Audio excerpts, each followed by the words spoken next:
Shalom Ouvracha, chers amis. Be'ezrat Hashem, ce soir nous allons aborder un des grands phénomènes de la société actuelle que j'ai décidé de nommer le choix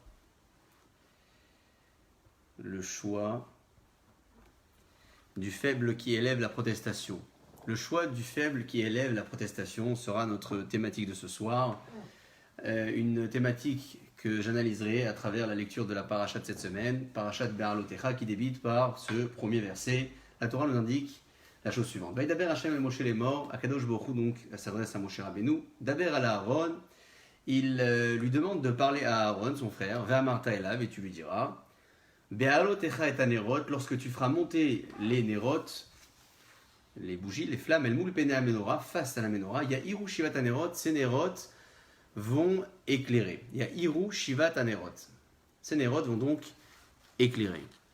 Le Maaseh Amenorah tel que la Torah le décrit est une action relativement complexe puisque la Torah demande à ce que cette menorah soit faite d'un seul bloc. Miksha achat adirecha adpirha mikshai kamar e asher hera Hashem et Moshe kenasa et amenorah. Moshe Rabbeinu avait dû à ce moment-là respecter la construction de la menorah telle qu'Akadosh Baruch Hu lui avait montré.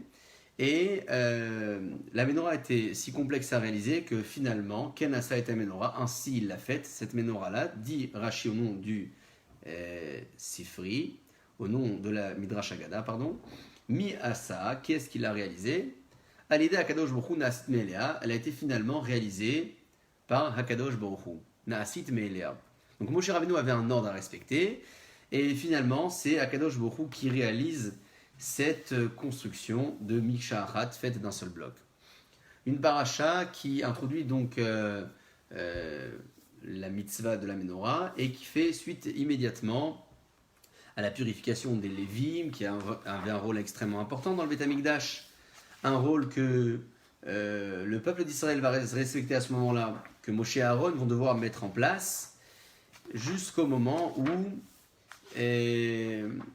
la Torah nous indique cette possibilité-là de nous rattraper lorsque nous avions été impurs à la période du premier Pessah.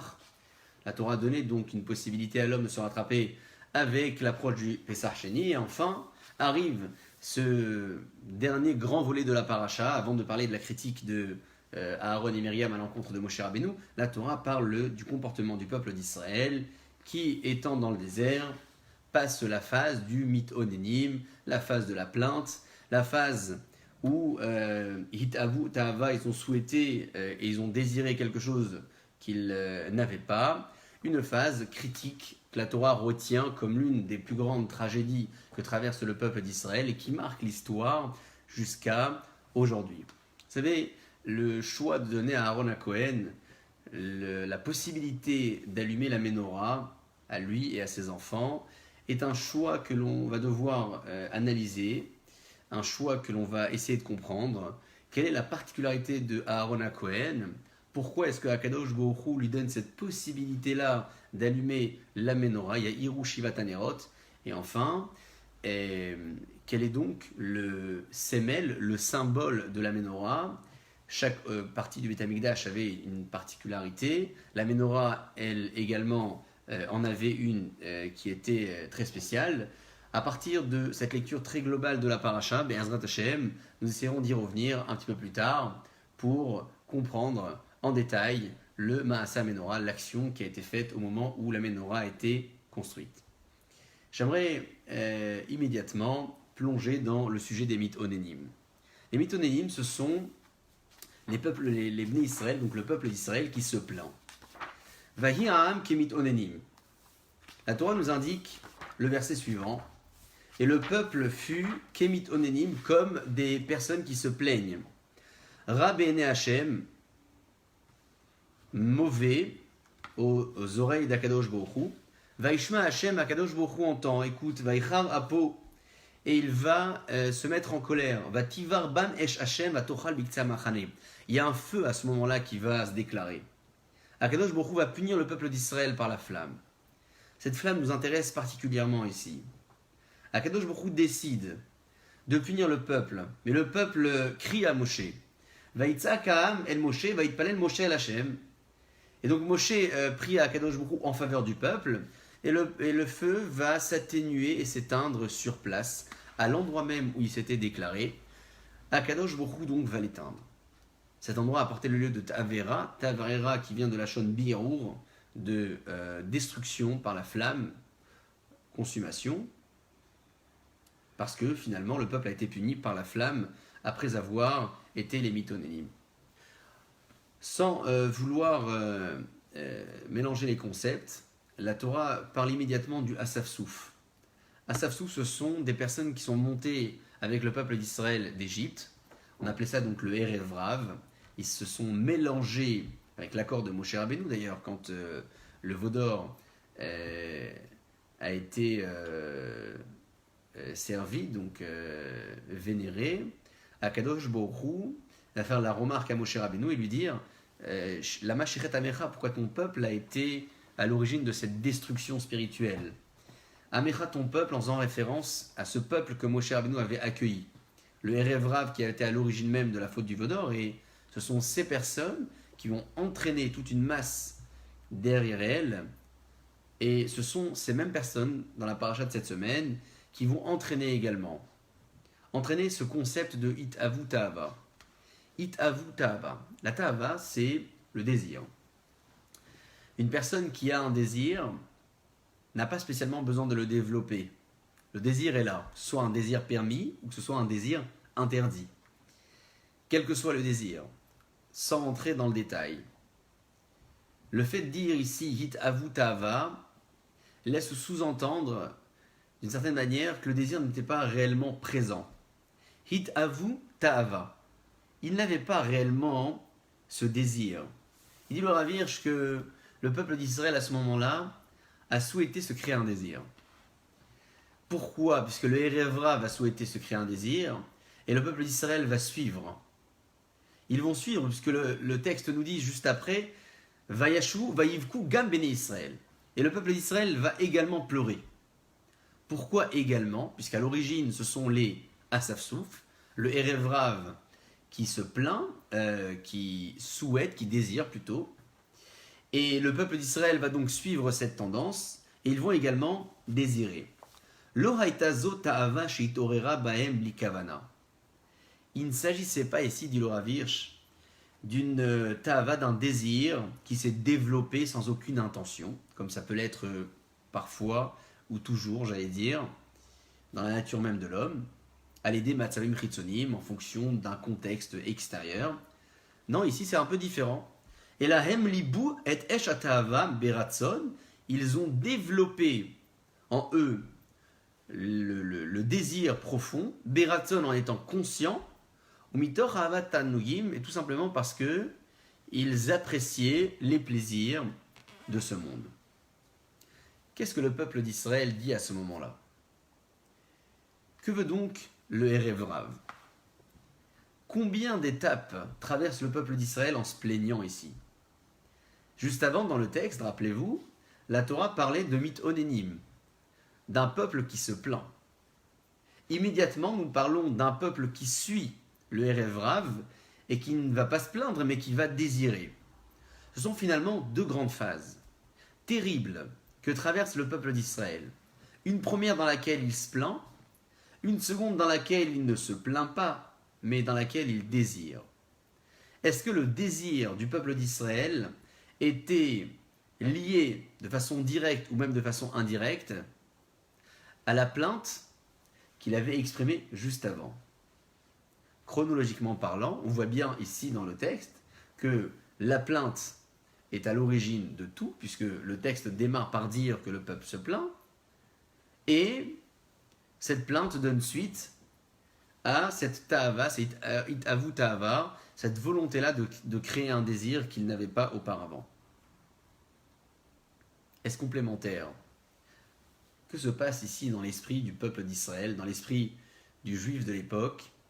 Et pourquoi cette phase de l'histoire a marqué le peuple juif que nous sommes jusqu'à aujourd'hui ? Pour comprendre de plus près, vous savez qu'il faut toujours se rattacher au texte. Avant d'aller fouiller dans les profondeurs, notre devoir, c'est de lire les psukim, essayer de les déchiffrer. Tout d'abord, nous allons essayer de les traduire, et ensuite nous allons essayer de les comprendre. En regardant le verset sur place, je donne ici les indications qui suivent. Perek Yudalef Pasuk E, pour ceux qui ont un chumash devant les yeux. La Torah nous indique là-bas le contenu, l'objet de la plainte du peuple d'Israël, mais surtout le désir qu'ils ont voulu se créer à ce moment-là. Qu'ont-ils dit? Zacharnu et adaga asher nochal b'Mitzrayim. Nous nous souvenons du daga, des poissons, que l'on consommait autrefois en Égypte. Chinam, gratuitement. Gratuitement. Et à Kishouim, et à Avatichim, et à Hatzir, et à Betsalim. Ils ont ici fait toute une liste de ces différents aliments dont ils ne disposaient pas aujourd'hui dans le désert. Le concombre, la pastèque, les oignons, l'ail. Tout ça, ce sont les aliments que le peuple d'Israël souhaite consommer. Et ils disent, à présent, Nafshenu Yevesha, notre âme est sèche. En kol bilti el aman enenu. Nous n'avons pas autre chose que de la manne. Et la manne, la Torah la décrit par la suite. La manne a toujours été perçue comme un aliment incroyable, avec des spécificités très particulières, puisque tous ceux et celles qui la consommaient pouvaient avoir le choix du goût, non pas le choix de la forme, mais surtout le choix des saveurs. Ici, le peuple d'Israël met la manne en avant, non pas comme un aliment appréciable, mais plutôt comme un aliment redoutable. Puisque Zacharnu et Adaga, on se souvient du poisson. Mais qu'ont-ils mangé en Égypte? Ils n'avaient même pas de quoi construire les briques au moment où le peuple égyptien l'avait soumis à cette difficulté-là de se fournir la matière première. C'est Rashi sur place qui le rappelle. Im teven lo hayu notnim lahem chinam. Si les Égyptiens ne leur donnaient pas de la paille du foin gratuitement, dagim hayu notnim lahem chinam, pensez-vous que les Égyptiens leur donnaient à manger du poisson gratuitement? Alors que dit le peuple d'Israël ici? Ils mentent. Zacharnu et Adaga, on se souvient d'un poisson que l'on a consommé. Chinam, ils l'ont peut-être consommé, mais chinam gratuitement. Non, ce n'est pas gratuitement. Le Sifri dit ici, chinam mina mitzvot, il s'agit ici d'une gratuité spirituelle. Non pas d'une gratuité matérielle, mais spirituelle. Il n'y avait pas d'engagement. Le peuple d'Israël n'était pas soumis à un code. Ils étaient libres d'agir. Ils n'avaient pas de règlement intérieur à ce moment-là. Tout était gratuit, tout était accessible. Accessible sur le plan spirituel, matériellement. Bien évidemment que le peuple a été asservi, soumis, ils ont travaillé. Il n'y avait pas d'engagement spirituel. En quoi est-ce que cet engagement-là est perçu aujourd'hui comme une faille? Pourquoi est-ce que le peuple d'Israël souhaite soudainement ici rappeler qu'autrefois il n'avait pas d'engagement spirituel, et en se rappelant de l'absence de cet engagement, il se donne la possibilité de se plaindre aujourd'hui? Quelle est la liaison que la Torah elle laisse sous-entendre ici entre la plainte ou le désir que le peuple d'Israël exprime et le fait qu'il n'avait pas d'engagement autrefois au moment où il était asservi en Égypte? On avance toujours dans la lecture de cette paracha, qui est une lecture passionnante. Et pour analyser ces propos, il nous faut détailler, après les avoir traduits. Alors je vous propose de prendre connaissance de ce que la Torah dit à propos de la manne, puisque le peuple d'Israël se plaint de la manne. La manne, c'est kezeragad ou ve'eno ken bedolar. La manne, c'est un aliment qui était rond et qui avait la forme d'une plante, mais qui était transparent en même temps. C'est transparent puisque ken bedolar, ce que la Torah nous dit. Le peuple d'Israël prenait cette manne-là, il la récoltait, parfois il la mettait donc dans le rehaïm, dans le moulin pour la moudre, ou bien il la pillait avec un pilon, ou bien il la mettait à cuire, ils en faisaient des gâteaux, ta'amok et ta'am leshad hashamen. Le goût de cette manne était un goût appréciable, comme Rashi le développe ici, le goût d'une pâte qui a été pétrie avec de l'huile et qui a été enrobée avec du miel. Dans les premières phases où la Torah parle de la manne, les indications sont un peu différentes, puisque la Torah là-bas ne parle pas du ta'amok et ta'am leshad hashamen. La Torah parle d'autre chose là-bas. c'est Ketamo Ketsapihit Bidvash. Ketsapihit Bidvash. On parle à nouveau du miel, mais la formule est un peu différente.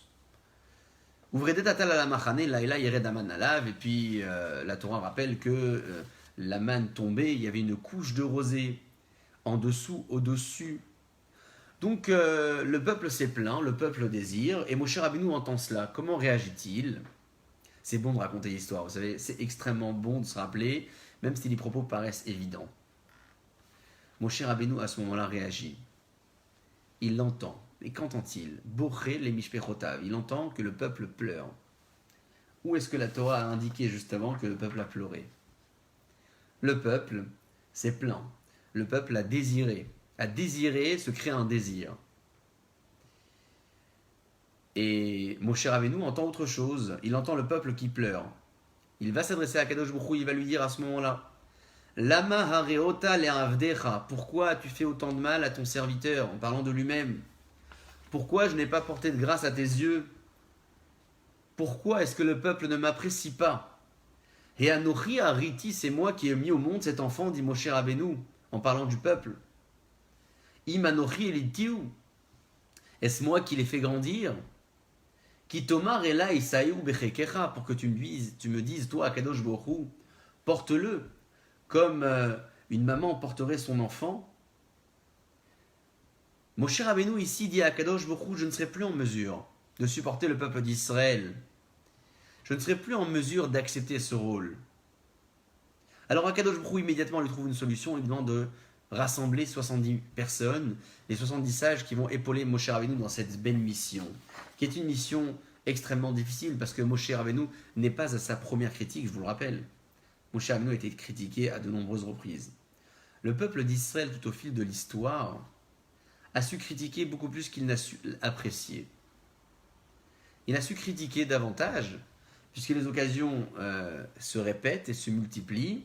Le peuple d'Israël bénéficie de certaines choses. On parle de la manne, mais on peut parler des miracles dont il a bénéficié dans le désert, notamment le fait de porter le vêtement et la même chaussure, la même paire de chaussures pendant toutes les années de traversée, sans que l'un ou l'autre ne s'abîme. Et malgré tout, il fait le choix de se plaindre. Pourquoi le peuple d'Israël se plaint? Qu'est-ce qui se passe dans l'esprit d'un homme qui se plaint? Vous savez, dans la vie, on a toujours le choix d'admirer ou de se lamenter. On a le choix d'admirer, on a le choix de se lamenter. On peut et admirer et se lamenter dans deux contextes différents, dans deux phases de la vie qui sont différentes. Il est vrai que parfois, nous avons un devoir de nous lamenter. Ce n'est pas pour rien que le Kotel Amaravi porte le nom du mur des lamentations. Il y a des lieux où le juif que je suis va se lamenter, pleurer et demander à Kadosh Baruch Hu. Il va implorer la miséricorde d'Akadosh Baruch Hu. Le point que j'évoque ici est évidemment complètement étranger à cela. Je ne parle pas de ces phases dans la vie dans lesquelles le peuple d'Israël que nous sommes a un devoir de se lamenter. On parle d'un état d'esprit général. L'état d'esprit d'un homme qui sait admirer ou l'état d'esprit de celui qui préfère se lamenter. C'est tout un concept de vie. Qu'est-ce qui se passe dans l'esprit de celui qui se plaint ou encore dans l'esprit de celui qui admire? Une personne qui admire, c'est celui ou celle qui donne non seulement du crédit à ce qui se passe, c'est celui ou celle qui accepte les faits, qui les accepte mais qui est prêt à participer à la chose. Je n'ai peut-être pas le même avis qu'eux, mais je participe d'une certaine manière parce que j'admire. J'admire ce qui est fait. Est-ce que je vais le refaire? Peut-être pas. Mais j'admire. Donc, je participe à ce qui a été fait. Je participe à une action, à une parole. Je cautionne les choses d'une certaine manière. Cautionner les choses, c'est prendre l'engagement de faire. Peut-être pas. À toutes les occasions, je l'ai dit juste avant. Parfois, le concept ne me convient pas, mais je l'admire quand même. Mais là où je vais prendre l'engagement, c'est de faire des choses. Peut-être que ma réalisation sera un peu différente de celle que j'ai admirée. Mais cette admiration-là m'a inspiré. Elle m'a permis de créer également de mon côté. Donc, admirer, c'est s'engager d'une certaine manière. s'engager à réaliser quelque chose. Voilà pourquoi l'admiration est extrêmement compliquée. Parce que lorsque j'admire, et je répète parce que je trouve ça incroyable et tellement actuel, lorsque j'admire quelque chose, je vais prendre part à ce qui a été fait, je vais prendre part à ce qui a été dit, et je vais d'une certaine manière m'engager de façon consciente ou inconsciente, tout dépend du personnage, m'engager à réaliser des choses, à devenir un artiste, à devenir celui qui sera l'auteur et non plus le spectateur de la chose. Pourquoi ? Parce que j'admire ce qui a été fait, donc je vais essayer de le refaire, ou j'admire le concept lui-même, donc je vais essayer de m'en inspirer, ou j'admire le simple fait qu'une personne ait pris des risques, alors je vais essayer d'en prendre de mon côté également. Pour d'autres domaines peut-être, mais j'en ai été inspiré. C'est le choix donc d'un homme qui admire dont il est question ici. Il a préféré admirer. Admirer pour ensuite s'engager. Parlons à présent de celui qui se trouve de l'autre côté du miroir, donc on parle d'un personnage qui préfère se lamenter. Vous savez, en psychologie, on considère que se plaindre, ça entretient la souffrance. Bien évidemment qu'une personne qui rumine, c'est une personne qui se renferme sur elle-même. Donc faire le choix de se plaindre, c'est faire le choix de façon consciente ou même inconsciente de ne pas s'engager, de ne pas s'unir, de ne pas prendre part à la chose qui est faite. Je ne m'engage pas, je me distance, je n'admire pas, je conteste. Je conteste les faits. Je préfère ne pas m'engager. Je préfère dire que ça ne convient pas. Et donc, puisque ça ne me convient pas, je me distance. Mais pour pouvoir me distancer de ce qui a été fait, je suis obligé de trouver une cause. Je suis obligé d'expliquer ce qui se passe. Je suis obligé de me justifier d'une certaine manière. Ça démarre par l'inconscience et ça finit par être conscient.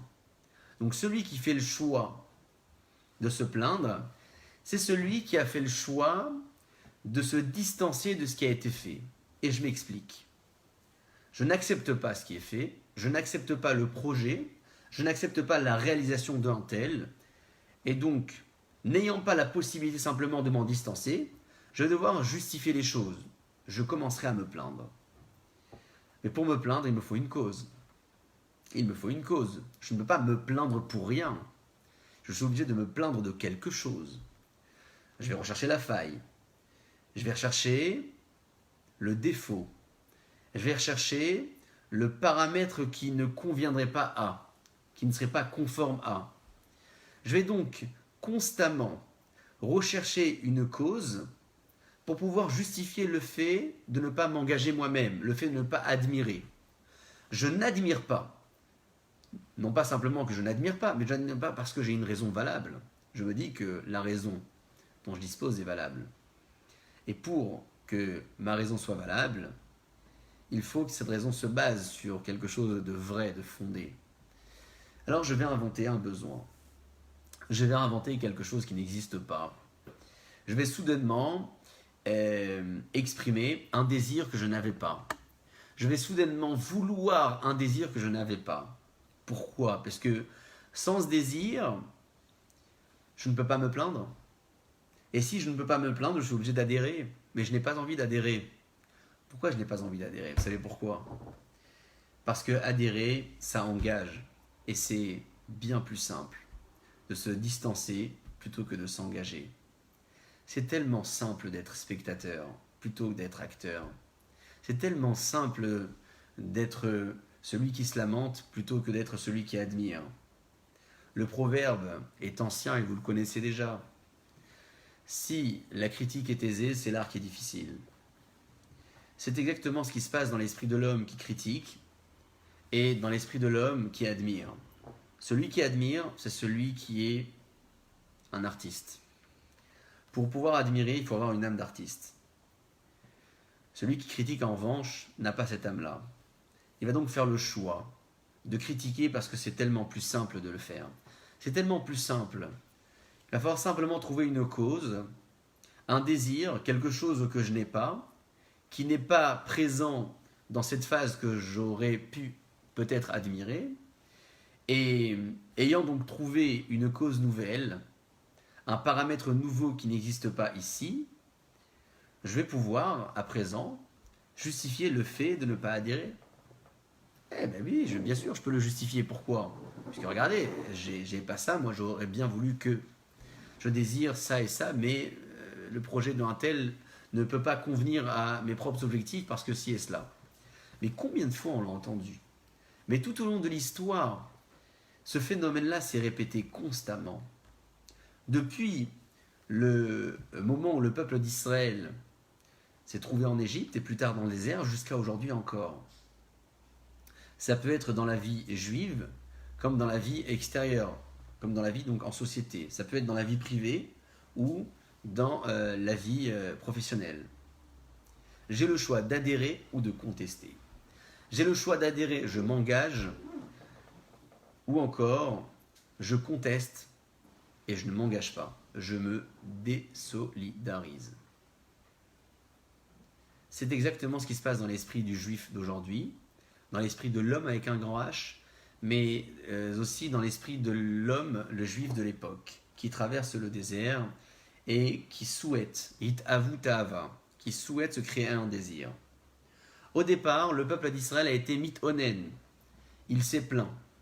Il s'est plaint de quoi? La Torah ne nous a pas dit. Le peuple d'Israël a souhaité se dégager de toute responsabilité morale. Akadosh Baruch Hu les punit par le feu, et on y reviendra. Immédiatement après s'être plaint, le Asafsou, donc le Erev Rav, va entraîner le peuple d'Israël dans sa chute, et il va les encourager à se plaindre, mais à demander ce dont ils n'avaient pas à ce moment-là. C'est quoi? C'est le daga, le kishouin, le khatir, betsalim, et tous ces aliments-là que la Torah énumère ici. It avu ta'ava, c'est la phase où le peuple d'Israël doit se trouver une raison de se plaindre. C'est la phase dans laquelle le peuple d'Israël a besoin de se justifier, a besoin d'expliquer pourquoi il se plaint. Parce qu'autrefois, il mangeait chinam. Autrefois, il mangeait gratuitement. Il y avait une gratuité morale. Aujourd'hui, il n'y a plus cette gratuité-là. Ils ont donc trouvé un élément qui leur permit autrefois d'expliquer pourquoi il a été mitonen, pourquoi ils se sont plaints et pourquoi ils ont voulu se dégager de toute responsabilité. Akadosh Baruch Hu leur a promis désormais Venatena haaretz yevula, et la terre donnera ses fruits, ses récoltes. Im tishmeu bekoli, si vous acceptez d'écouter ma voix, dit Akadosh Baruch Hu. Et si vous n'acceptez pas, le résultat sera un peu différent. Le peuple d'Israël prend conscience finalement que son bien-être matériel et physique dépend de son engagement moral. Et il ne souhaite pas s'engager. Il va donc se plaindre. Pour se plaindre, il lui faut une cause. Ceux qui vont l'aider, ceux qui vont les aider à trouver cette cause, c'est le Erev Rav. Le Erev Rav vont donc se créer ce nouveau désir et ils vont entraîner le peuple d'Israël avec eux. Le poisson, Betsalim, Hatir, ce sont des détails qui sont extrêmement importants, mais qui sont référents. Des détails dans le sens où la Torah les rapporte aussi parce qu'on a besoin de savoir ce que le peuple a dit, mais surtout pour en tirer de notre côté référence sur le concept de la plainte. La plainte ici est bien plus importante que cela. Beaucoup plus forte que des simples oignons ou pastèques ou concombres que le peuple dit à ce moment-là. Preuve en est, le texte de la paracha. Qu'est-ce que Moshe Rabbeinu entend? Vaishma Moshe Rabbeinu entend le peuple boché les mishpechotav, le peuple qui pleure pour ses familles. Depuis quand le peuple a pleuré? La Torah n'a pas dit ici que le peuple a pleuré. La Torah dit simplement que Moshe l'entend pleurer. De quoi s'agit-il? Boché les mishpechotav, Rabotenu Amrou, nos maîtres disent, les mishpechotav aliske mishpachot, sur les préoccupations familiales, à l'arayot anesrot lahem, sur toutes les relations interdites qu'ils ont dû respecter désormais depuis le moment où ils ont été tenus de respecter l'engagement moral lorsque la Torah leur a été donnée. Boché les mishpechotav. Moshe Rabbeinu comprend que la plainte du peuple d'Israël ne s'arrête pas à ces aliments dont il ne disposait pas. Moshe Rabbeinu comprend que la plainte du peuple d'Israël est bien plus forte que cela. Moshe Rabbeinu comprend que la plainte du peuple d'Israël est une plainte beaucoup plus générale, beaucoup plus globale. Il s'agit ici d'une plainte qui tourne autour de l'engagement moral que le peuple d'Israël ne souhaitait pas respecter. Bochel et Mishpechotav. Voilà pourquoi la Torah nous dit que Moshe Rabbeinu entend. Le rôle de ce dirigeant immense qu'était Moshe Rabbeinu, ça a été, d'une certaine manière, de comprendre au travers des lignes le fond même de la pensée du peuple qu'il dirigeait. Pourquoi le peuple se plaint? Ils ont de la manne. Et qui me dit que la plainte du peuple d'Israël n'était pas légitime? Finalement, peut-être que le peuple d'Israël avait une plainte qui était complètement légitime. Certes, en Égypte, ils n'avaient pas de poissons gratuitement, ni de légumes gratuitement. Mais peut-être qu'ils avaient un mal-être profond. Peut-être que la manne était réellement redoutable. Peut-être qu'ils ne souhaitaient plus consommer cette manne. Pour répondre à cela, la Torah nous décrit la manne. Pour répondre à cela, la Torah nous dit, tu sais que la manne avait non seulement un goût qui était exceptionnel, elle avait une apparence qui était brillante, transparente, appréciable même. C'était un aliment qui pouvait être consommé, moulu, cuit, on en faisait des gâteaux. La manne, c'est cet aliment-là, manhou, qui a été autrefois appelé la manne puisqu'on ne savait pas réellement ce que c'était. Et le peuple d'Israël a su l'apprécier à un certain temps. La Torah donc choisit ici d'en parler, de nous décrire la manne, même si on la connaissait déjà, pour prouver que le fondement de la plainte du peuple, eh bien, était dérisoire. Parce que la manne n'était absolument pas redoutable. Le peuple d'Israël s'est plaint d'autre chose. Il s'est plaint de Bochel et Mishpechotav, de ce que Moshe Rabbeinu a su entendre et a su découvrir au travers de ses expressions. C'est exactement ce qui se passe dans l'esprit de l'homme, encore aujourd'hui. L'homme a le choix d'admirer ou de contester, je le disais, le choix d'admirer ou de se lamenter. Il est vrai que dans la vie, on peut avoir différentes occasions dans lesquelles on se lamente et d'autres occasions dans lesquelles on admire. Mais je crois que, de toute évidence, on doit se dire faire partie d'une catégorie de personnes qui se lamentent ou de personnes qui admirent. Même si parfois on peut occuper les deux rôles successivement, on doit se dire que notre appartenance sur le plan général doit se situer soit chez l'un, soit chez l'autre. On doit se situer soit dans le club de ceux qui se lamentent, soit dans le club de ceux qui admirent. On ne peut pas faire partie de ces deux manière de voir les choses.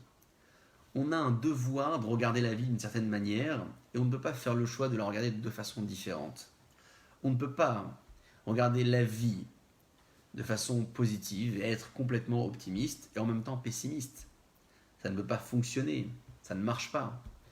Je ne peux pas un jour être optimiste et le second jour être pessimiste. Il est vrai que parfois, il existe des phases dans la vie dans lesquelles je serai un peu plus pessimiste, mais d'une façon beaucoup plus générale, je peux considérer faire partie des optimistes ou des pessimistes. J'ai donc le choix de me lamenter ou de contester. Vous savez, ce choix, c'est un choix qui est révélateur du fond même de notre personnalité. Il est révélateur pourquoi?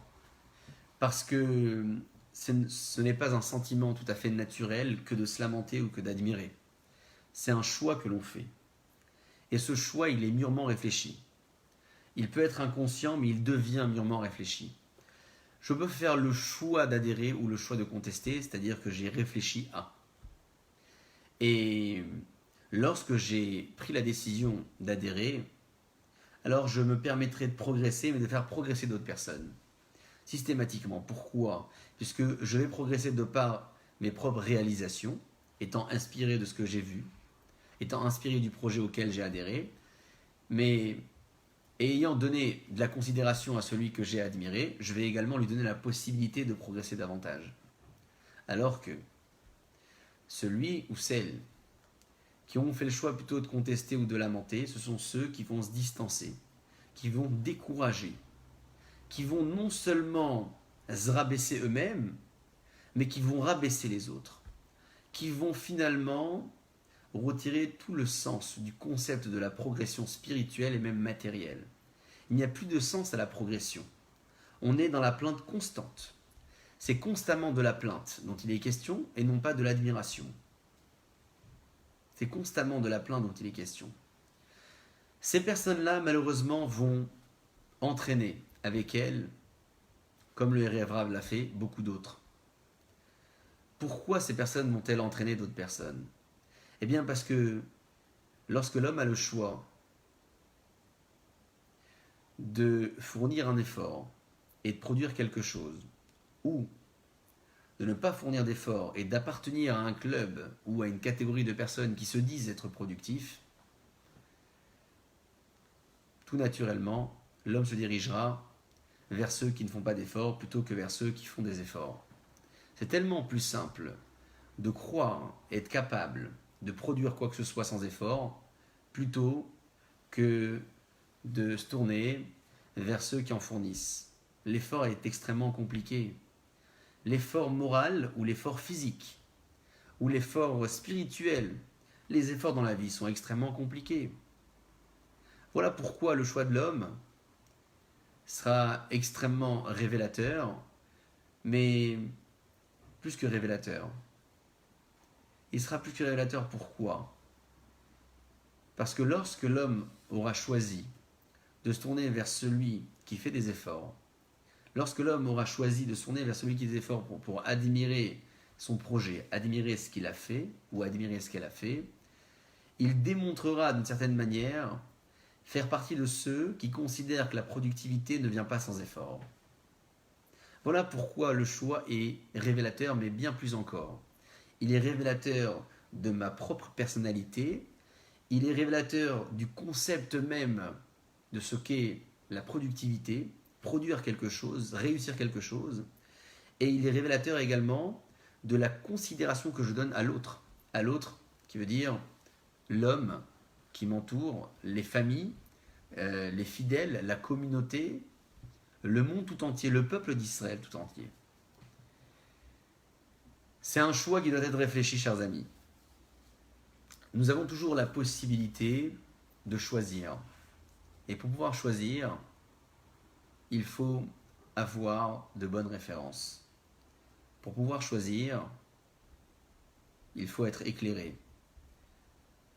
Et j'ai besoin d'une source de lumière pour pouvoir apercevoir la vie d'une bonne manière. Cette source de lumière que la Torah évoque ici, c'est le sujet de la Ménorah qui introduit donc la paracha de Be'alotecha que j'évoquais un petit peu plus tôt.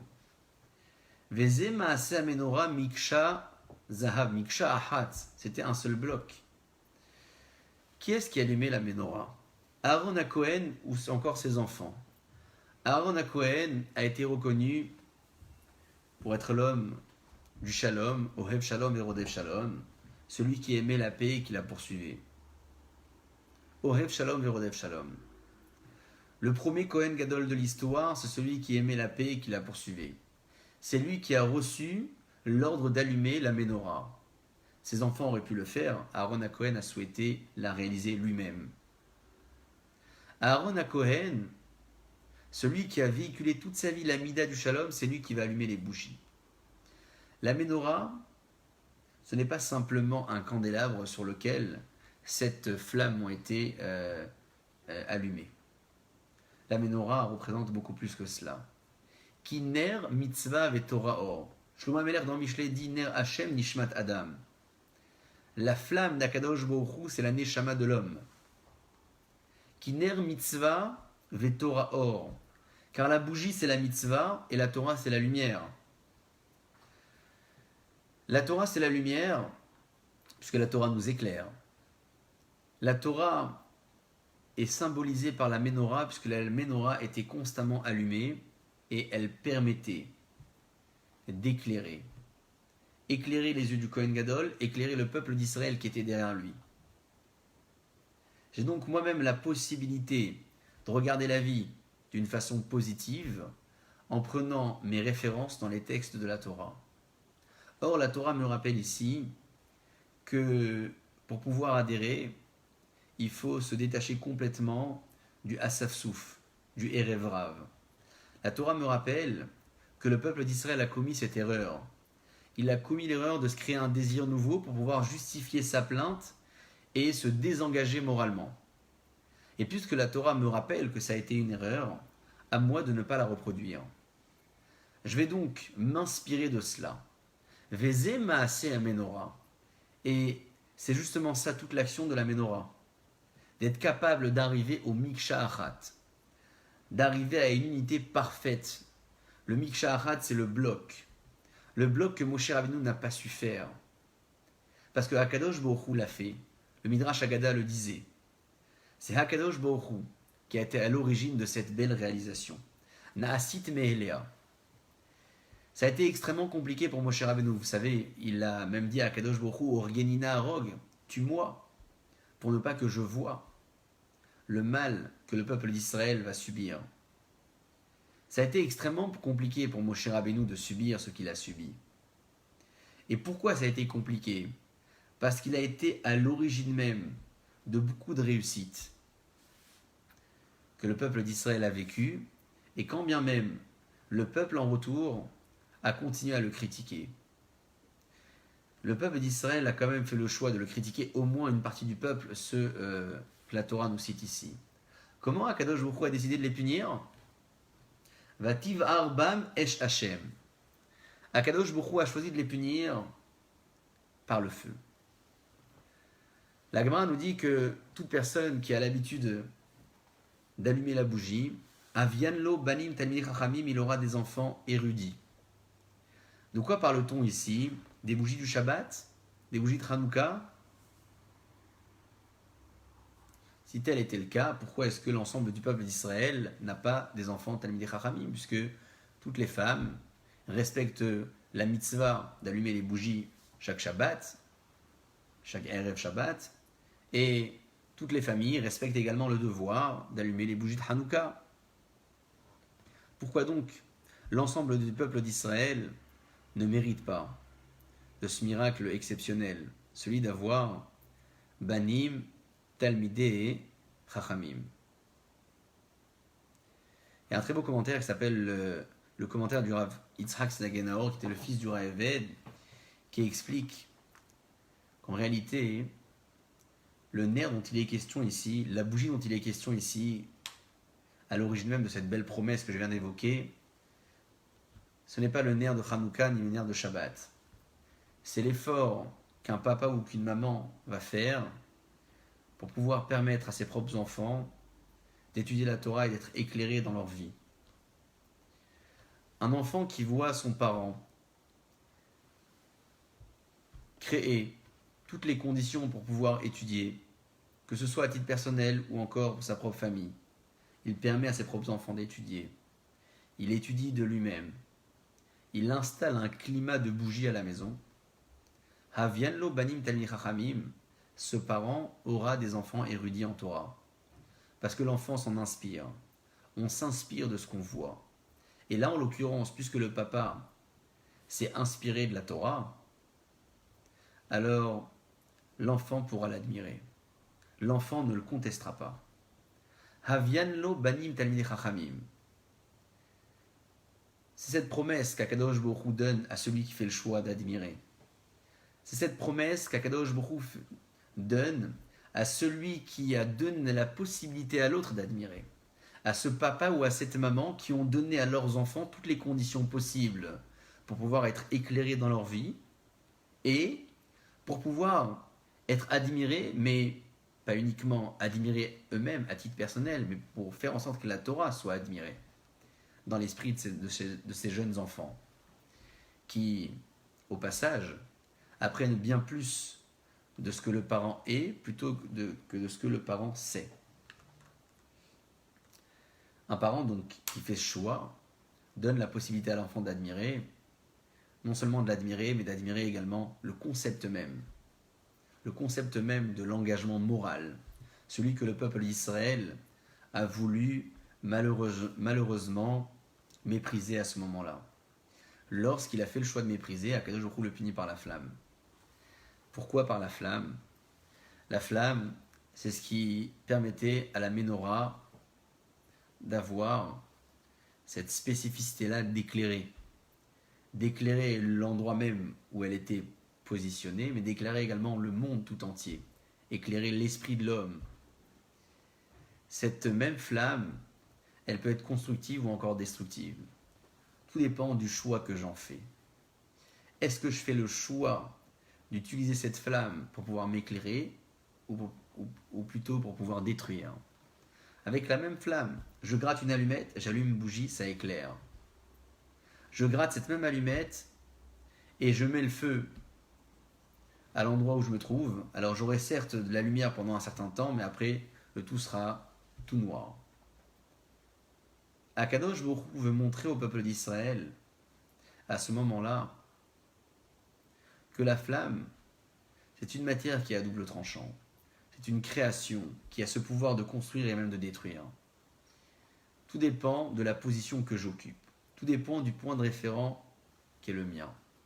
Est-ce que je fais le choix de m'inspirer de cette lumière pour pouvoir créer, pour pouvoir admirer, ou est-ce que je fais le choix non pas de m'inspirer de la lumière pour pouvoir produire, mais de m'en écarter? Je m'en écarte de cette lumière. Je ne veux pas l'admirer. Je préfère la contester. Pourquoi je la conteste? Je vais m'inventer mille et une raisons de la contester, comme le peuple d'Israël l'a fait. Et je vais même me donner bonne conscience, parce que je vais me dire, le peuple d'Israël l'a fait à ce moment-là, pourquoi moi, je n'aurais pas le droit de le faire? Ce que j'oublie, c'est que la Torah les a critiqués, mais pas uniquement critiqués, elle les a également punis. J'ai donc le choix de me rapprocher de cette belle lumière pour pouvoir m'en inspirer, créer, admirer, et réaliser des belles choses. Ou encore, j'ai le choix de m'en écarter. Et de m'en écarter, pourquoi? Parce que je n'ai pas envie de m'engager moralement, spirituellement. Akadosh Baruch Hu me rappelle, si tu ne t'engages pas, si tu te détaches de cette belle lumière, cette lumière te rattrapera. Un jour ou un autre, la lumière reviendra. Mais elle ne reviendra peut-être pas avec le même effet. Peut-être que la lumière sera soudainement destructive. Peut-être que cette belle source d'inspiration d'autrefois ne sera plus celle qu'elle était, elle sera dévastatrice. La maïminin basama de chaï, la masmin basama de mota. Comme ça la Gemara nous dit, celui qui fait un mauvais usage de la Torah, sama de mota, elle devient pour lui le médicament de la mort. Celui qui en fait un bon usage, sama de chaï, pour lui c'est le médicament de la vie. Pour lui c'est le médicament de la vie. Admirer, c'est vivre. Contester et se plaindre, c'est malheureusement s'écarter de tout le bénéfice que la vie peut m'apporter.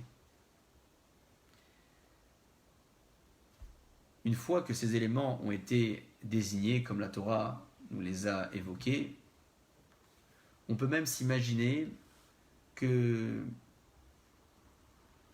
la personne qui se plaint, c'est celle qui fait preuve de beaucoup de faiblesse.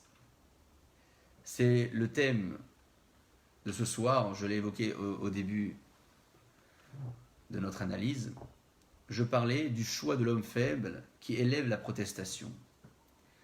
Un homme faible, c'est un homme qui ne veut pas s'engager, qui ne veut pas produire, il préfère élever la protestation, et pour pouvoir l'élever, il lui faut être accompagné. L'erreur qui est commise par une seule personne ne peut pas être maintenue dans la durée, dans le temps. Lorsqu'elle est commise par un certain nombre de personnes, par un mouvement qui se constitue, elle prend d'une certaine manière un peu de légitimité, une pseudo-légitimité. Voilà pourquoi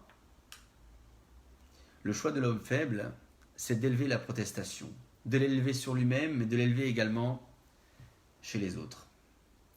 Ce qu'il oublie, c'est que en voulant élever cette protestation, non seulement il ne va pas s'élever, il va se rabaisser, mais il va également rabaisser les personnes qui l'entourent et qui le côtoient. À nous de faire le choix, et de faire le bon choix surtout, en analysant à nouveau les versets de la paracha, en essayant de s'en inspirer, en se rappelant également que la Torah n'est pas une histoire qui se raconte, mais une histoire qui s'enseigne. Et c'est de cette histoire que chacun et chacune du peuple d'Israël, membre et fidèle du Ham Israël, doit en tirer de l'inspiration pour pouvoir, Be'ezrat Hashem, faire le bon choix. Qu'Akadosh Baruch Hu nous en donne toujours les possibilités,